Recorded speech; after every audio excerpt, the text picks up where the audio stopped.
Welcome to Acoustic Corner, interviews with Acoustic Blend Cafe. My guest today can almost be looked at like a pioneer in the art of looping. He's one of the hardest working musicians in the business, and he does it all with style, grace, understanding, ease, and a fantastic haircut. Last season, ABC was proud to have him perform at an open mic, and now we are excited to have him as a feature performer. Today, I welcome Jacob Moon to Acoustic Corner. Welcome, Jacob. Hey, Jason. How's it going? When I was reading your bio, you say that you grew up and in the house there was a 12-string Gibson. Did you grow up with a musical family? Yeah, my mom sang in the church choir, and my dad was part of kind of like a folk ensemble that did kind of Kingston Trio kind of stuff. Sharp dressed, in suits and the horn rim glasses and closely voiced harmonies and 12-string guitars. And and so I kind of grew up with the kind of the jangle of that sound, and then also the kind of ethereal sound of church music kind of ringing through my ears. And so I guess the style that I play today has some of those hallmarks in it. Is some of that sense of hope and wonder that came from sort of sitting in those church pews as a kid when my mom would be rehearsing with the choir, and then also the sense of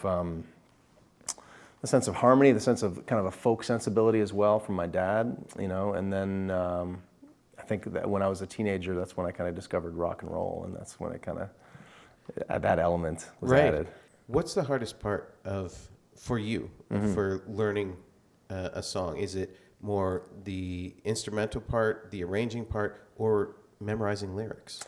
Yeah, I mean, lyrics they're maybe the first layer that I get down, and then it's the guitar part is probably the next. And then it's the vocals. For some reason, songs, for me, for my voice and the way I approach a song, I have to find kind of a way of delivering the song that sits in my voice. And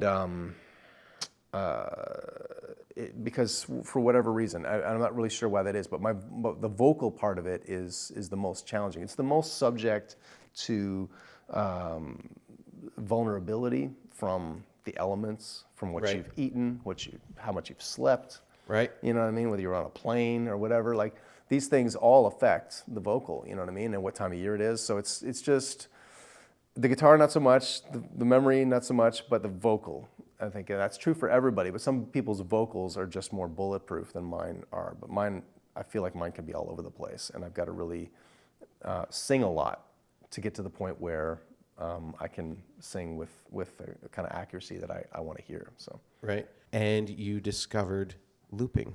Mm-hmm. What drew you to the art of looping? Yeah, I mean, it was the fantasy that I could basically wow an audience by playing something, taking my hands off the instrument, and having the music continue on. It was this.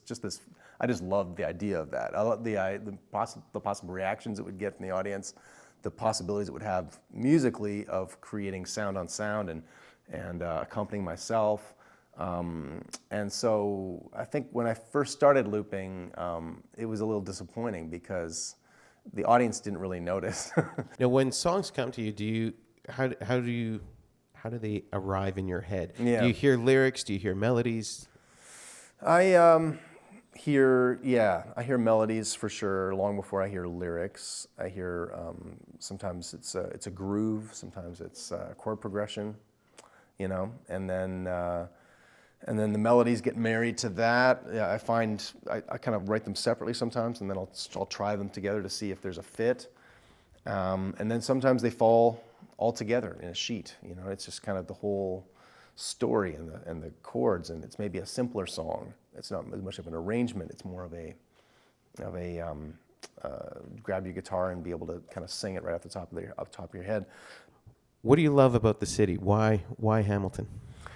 Hamilton has soul, which is a hard thing to quantify and sort of point to, but there's something about the city it's gritty. It's got there's been suffering here. There's been people have had to have persistence and to just to eke out a living and just to survive in this city over the years, with from the steel workers to the people who've come here from other cultures and the melting pot that it is.